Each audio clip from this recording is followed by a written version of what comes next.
Welcome to an inside look at the Asup family. Today we're going to be taking a look at some of the equipment that we actually use on the investigation.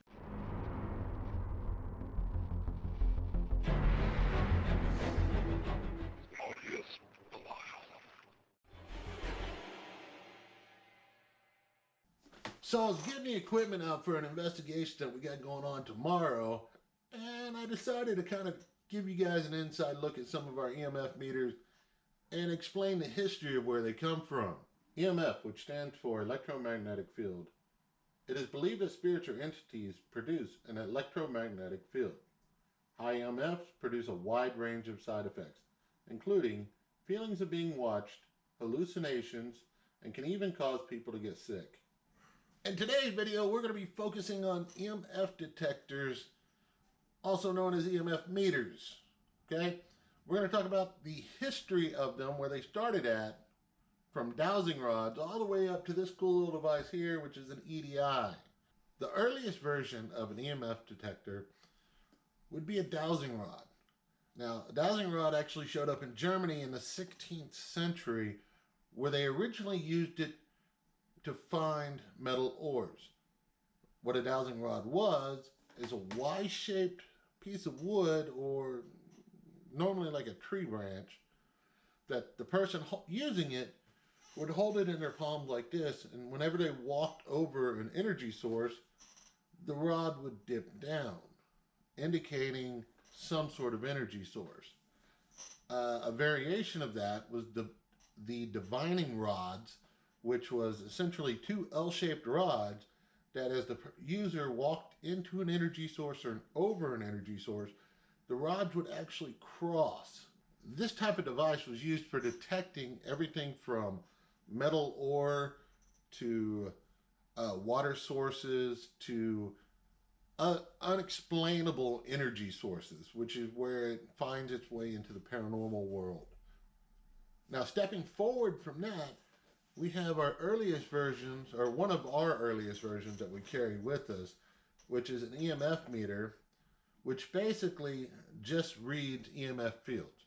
So whenever we go to an investigation, we'll do a sweep through the house just to kind of get a base reading throughout the entire house, so we know what type of electromagnetic fields we're working with. We normally end up using a device like this just to make a quick sweep through. Our next device we're going to talk about is a K2 meter. A K2 meter is simply an EMF reader, only instead of actually showing us on a digital screen what the readout is, it uses these lights to indicate what level of EMF it's detecting. One downside to any of these EMF readers or detectors or meters, whatever you want to call them, is if they're moved around a lot, if you shake them, if you turn them on and off, sometimes they'll give you a false reading. So you have to be careful when using them not to jerk them around too much, because it could give you a false reading. So it's always slow and easy going when you're using these to sweep through. We love using this during a K2 session, where we'll sit around and ask questions to whatever entities or spirits may be present. And if we get a hit, of course, we document it. The next thing we're going to talk about is the Mel-Meter. Mel-Meter is actually one of my personal favorites in this collection. It combines several things that any paranormal investigator would use during an investigation. First off, it has the actual readout of EMFs, so it actually gives you a digital display of what readings we're getting. It also has a REM pod. A REM pod is another form of EMF meter that all it does is light up whenever it comes in contact with an energy source. Again, according to what level lights or what color light, depends on what range of EMF it's picking up. Another cool thing about the Mel-Meter is on this particular model, we also have a thermometer that will tell you the actual temperature in the area.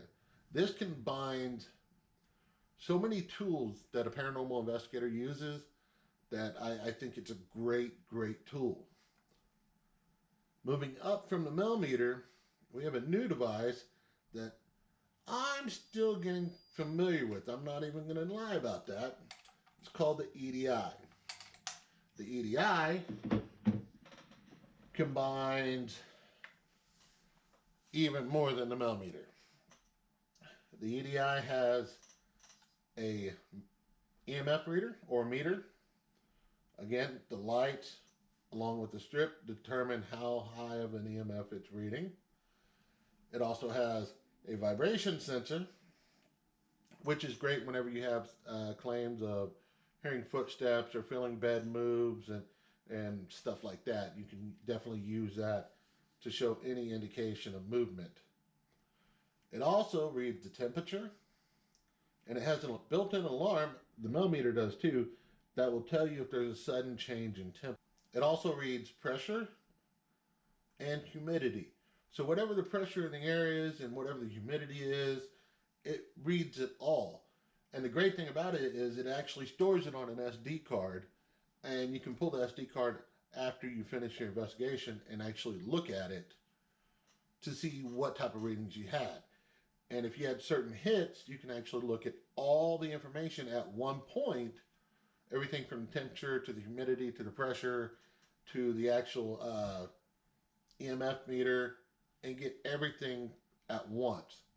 Be sure to check out our other videos. I'm going to be going over more devices that we use whenever we do an investigation, so you have a better understanding of what the devices are and how we use them. Also, don't forget to check us out tomorrow. We will have a live stream coming from an investigation somewhere here in Texas. Check it out.